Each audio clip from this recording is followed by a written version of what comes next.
S-400 की काट खोजने बीजिंग में पाकिस्तान के विदेश मंत्री पहुंचे हुए हैं। ऑपरेशन सिंदूर में S-400 को टारगेट करने की कोशिश हो चुकी है, नाकाम। लेकिन सवाल यह है कि बीजिंग जाके S-400 की काट खोजना वैसा ही है जैसे किराने की दुकान में जाके आप किसी फाइटर जेट के संदर्भ में डील करने की सोचें। क्यों करने गए वहां? नहीं, देखिए अब क्या करेंगे, आप इनकी भी मजबूरी समझिए, और यहाँ पे पाकिस्तानियों की बिल्कुल भी गलती नहीं मानता मैं। वो क्या करेंगे बेचारे, कोई देखिए इनके पास कुछ खरीदने के लिए पैसा है नहीं। पहली चीज, let's be very clear, IMF ने 10 कठोर शर्तें इनके ऊपर लगा दी हैं कि अगर तुम बदतमीजी करोगे तो हम फिर पैसे की नली काट देंगे। तीसरी बात यह है कि अगर चीन के सामने नहीं गिड़गिड़ाएगा तो क्या करेगा। चौथी चीज, वहां पे अफगानिस्तान का फॉरेन मिनिस्टर भी आएगा बीजिंग में, तो उससे भी बातचीत होगी या बात हो रही होगी एज वी स्पीक। तो वो भी बोलेंगे कि यार थोड़ा सा अफगानिस्तान से ढील दो, तुम लोग डेली अटैक कर रहे हो, वहां से इंडिया मार रहा है, यहां से पठान मार रहे हैं, यार कुछ तो तुम्हें हल्का हाथ रखना पड़ेगा। ये बेसिकली जो इशाक डर गया है, ये गिड़गिड़ाने गया है, ये बेसिकली भीख मांगने गया है पैसे की और रहम की, कि किसी तरीके से। अब देखिए ना, बात ये है कि जब चेंगडू वाली जो कंपनी है J10 बनाती है, जब उसके शेयर गिरे 8, 9, 10% जितने भी गिरे, आप खुद सोचिए, जस्ट थिंक अबाउट इट, अरबों डॉलर का घाटा, अरबों डॉलर का घाटा हो गया उस कंपनी को। वो भी तो समझाना पड़ेगा कि वो कहेंगे कि तुम नालायक हो, तुम्हें चलाने नहीं आते हमारे जहाज।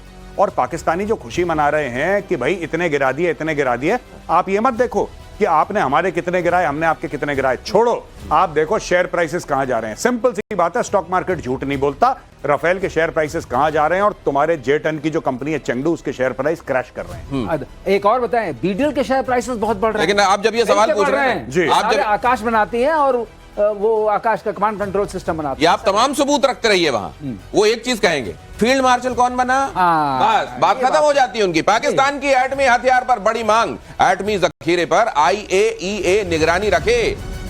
आतंकवाद परस्त देश में ऐसे हथियार सुरक्षित नहीं है, भारत ने कह दिया है। आपने सुना होगा, रक्षा मंत्री भी कह रहे थे उस दिन कि IAEA को निगाह रखना चाहिए। लेकिन IAEA तो रोल में तब आती है जब नॉन प्रोलिफरेशन ट्रीटी ये इस पे साइन किया हो, और पाकिस्तान ने उस पे साइन नहीं किया। ये इतना बड़ा रोग स्टेट है। अभी AQ खान के बारे में भी आप लोगों को बताएंगे हमारे जो गेस्ट्स हैं, कि AQ खान जिसको नेशनल हीरो बनाया गया, वहां उसके नाम पर रिसर्च लेबोरेटरी का नाम रख दिया गया, AQ खान रिसर्च लेबोरेटरी, और बाद में उस आदमी को जेल में डालना पड़ा, और वो कोविड के दौरान जेल के अंदर ही मर गया।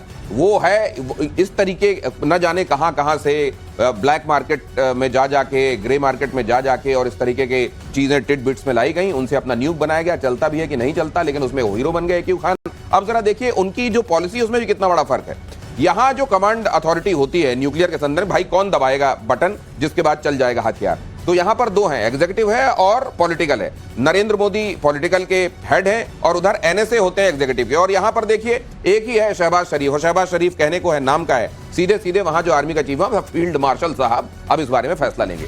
चलेगा कि नहीं, फुस पटाखा साबित होगा, वो बात अलग है, लेकिन फील्ड मार्शल साहब के पास हथियार। भाई साहब, आपने अभी बताया था पाकिस्तान को रोग स्टेट, ये हिंदी का रोग है कि इंग्लिश का रोग है? पहले ये दोनों रोग है, दोनों रोग, दोनों वाला रोग है, डबल रोग स्क्वायर। भाई साहब कह रहे हैं रोग स्क्वायर है। देखिए साफ सीधी बात है, ये पाकिस्तान जो है ना, पाकिस्तान ने नॉर्थ कोरिया को सीक्रेट बेची, पाकिस्तान ने न्यूक्लियर सीक्रेट दुनिया भर में प्रोलिफरेट करी। मुशर्रफ को मजबूरी में इस आदमी को, कदीर खान को जेल में डालना पड़ा। एंड नॉट ओनली दैट, उस समय पाकिस्तान में बड़ा हड़कंप आया, और पाकिस्तानी मीडिया ये दिखा रहा था उस वक्त, सोशल मीडिया और मेन स्ट्रीम मीडिया, कि जब भारत के महान scientist doctor APJ Abdul Kalam, जब उनका निधन हुआ, तो किस तरीके से उनके सामने नरेंद्र मोदी जी हाथ जोड़ के सर झुका के खड़े थे उनको अंतिम विदाई देते हुए। और यहां पे भाई साहब, जब यह कदीर खान, जब उसकी डेथ हुई, कदीर खान के जनाजे में कोई नहीं गया।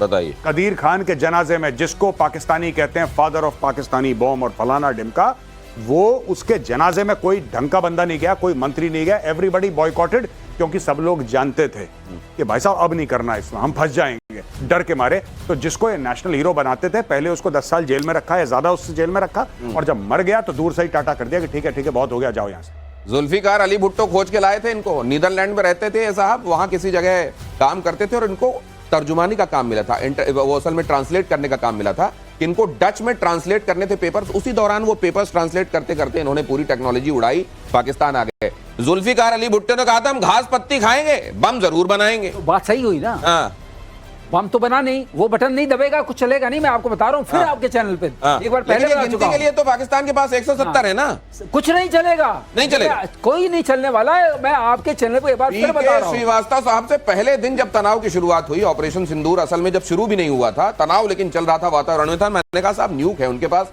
ये बात आपको कहीं चिंतित करती है? कहते हैं एक नहीं चलेगा। सीधा जवाब यह था एक नहीं चलेगा, आज फिर कह रहे हैं एक नहीं चलेगा। सुन लीजिए ध्यान से, ये सिर्फ टाइम्स नाउ नव भारत पर आप सुन रहे हैं और निश्चिंत रहिए, वो जो न्यूक करते हैं ना, एक नहीं चलेगा। क्यों नहीं चलेगा सर? अरे इनका इलेक्ट्रॉनिक्स जो सॉफ्टवेयर है वो आया है यूएस से, वहीं से चुरा के लाए थे। उन लोगों ने उसमें ऑलरेडी रखा हुआ था कि नहीं चलेगा। तभी आपने एक बीच में एक न्यूज आई थी अमेरिका से कि देयर इज नो प्रॉब्लम। अच्छा, there is no problem. No problem. We'll take care. We'll take. We have taken care of it. We have already taken care of. अच्छा. No problem. वो आई थी जो कि बीच में, चूंकि सोशल मीडिया बहुत active हो गया, बड़ी सारी चीजें एक्टिव हो गई, वो न्यूज उसके बीच में जरा सा गुप्त हो गई। तो अब आप सोचिए कि आप किसी की कनपट्टी पे कोई पिस्तौल लगाकर खड़े हो, हैंड्स अप, ऊपर कर दो, और वो पिचकारी वाली पिस्तौल भी ना निकले, तो ये जो रखे हुए हैं और न्यूक कर रहे हैं, घास पत्ती खाएंगे, बम जरूर बनाएंगे। जुल्फिकार, अच्छा मैं एक बात जानना चाहता हूँ, जुल्फिकार अली भुट्टो, इनके हीरो, एक समय पे क्या किया था उनके साथ?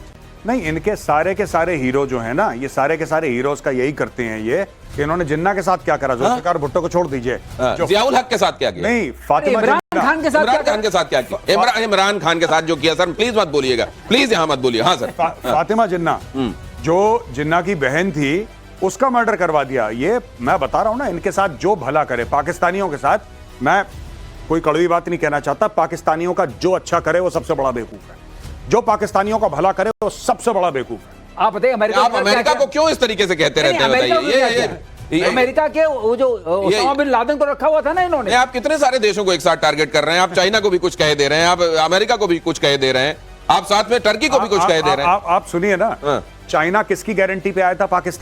पाकिस्तान आर्मी की गारंटी में, ठीक है, पाकिस्तान आर्मी की गारंटी पर चाइना आया इन्वेस्टमेंट करने के लिए। इतने चाइनीज फड़का दिए बलोचों ने, टीटीपी वालों ने, टोटल मिलके ज्यादातर बलोच लिबरेशन आर्मी ने। आज की तारीख में चाइना हाथ जोड़ रहा है पाकिस्तान से कि बॉस ये बंद करो, चाइना पाकिस्तान इकोनॉमिक कॉरिडोर हमारे बस का नहीं है, क्योंकि तुम्हारे बस का नहीं है। तो चाइना ने फिर ये हाथ पैर जोड़े, चाइना ने अपनी सिक्योरिटी एजेंसीज भेजी, क्योंकि इनकी फौज नालायक है। जो फौज चाइनीज मेहमानों को प्रोटेक्ट नहीं कर सकती, वो फौज कहती है कि हमने भारत को हरा दिया। ओ भाई सुनो मेरी बात, ये इंडियन आर्म्ड फोर्सेस हैं, हमारी आर्मी, नेवी, एयरफोर्स है। ये पाकिस्तान तहरीक इंसाफ के मासूम निहत्ते कारकुन नहीं है जिनकी छातियों में तुम गोली मारोगे और कुछ नहीं कहेंगे। ये गलतफहमी में मत रहना, ये पाकिस्तान तहरीक इंसाफ के मासूम कारकुन नहीं है, ये भाई इंडियन आर्मी है। तुमसे बेहतरीन हथियार हैं, तुमसे ज्यादा जज्बा है, तुमसे ज्यादा अकल है, तुमसे ज्यादा शऊर है, तुमसे ज्यादा ट्रेनिंग है, और इन्होंने तुम्हें ठोका है। फिर चाहे तुम आसिम मुनीर को बना दो फील्ड मार्शल, इससे कोई फर्क